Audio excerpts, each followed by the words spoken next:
And government intends to construct a jetty barge and mini-port system at Saltpond following the ratification of the lithium agreement between Ghana and Barari DV Ghana Limited. However, residents of the historic town are skeptical about the job opportunities to be derived, saying already there's nothing to show for, despite the historical landmarks situated in the town.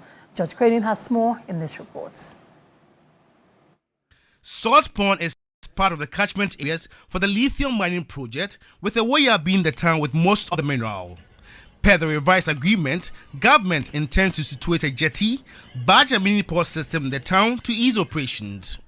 Indigents have welcomed this developmental consideration, but are also skeptical about the job opportunities to be derived.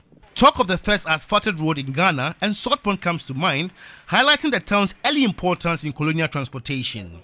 During the colonial era, Saltpond served as a commercial and administrative hub. Here in this historic town, you can also find the headquarters of the United Gold Coast Convention, UGCC.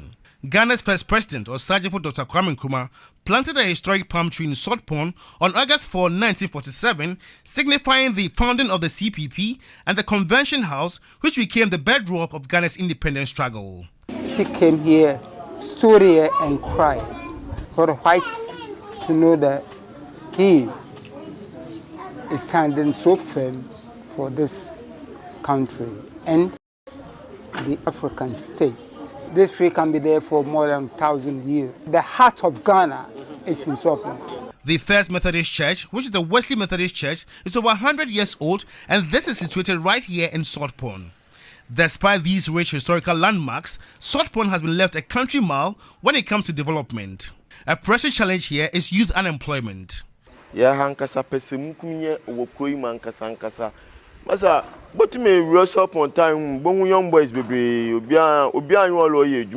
Selfishness is highly prevalent here. Most of the youth are unemployed. Even those working are into menial jobs. The leaders are not helping.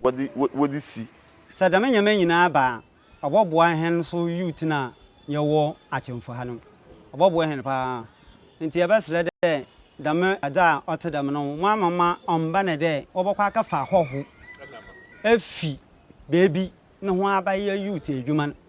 project will really help us, but we entreat authorities to give much quota to indigents and not bring foreigners to man the project. Saltpond is a historic town that should have witnessed massive development.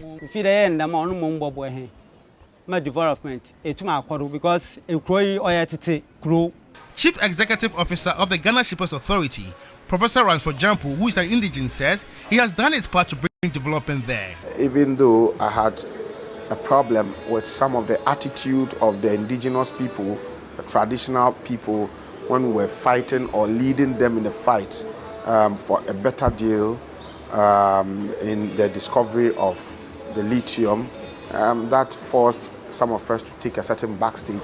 We still feel that we must continue to keep hopes alive, and the lithium will be extracted anyway. He is positive about the opportunities that will come with the construction of the mini-port in the historic town. Saltpond, it has birthed a lot of illustrious people, and it's not a community that jokes with education.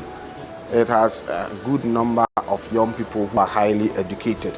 And so I think that even if educational qualifications are used, I mean, of course, you would require some level of education to be able to work in some of these areas of investment. And so I do not believe that if educational qualification is used as a basis for recruiting people into some of these interventions, will be found wanting. As the clock ticks to the realization of another monumental facility in the town, the youth say they will use their voice to champion development to the area. George Craning, TV3 News, Saltpond, Central Region.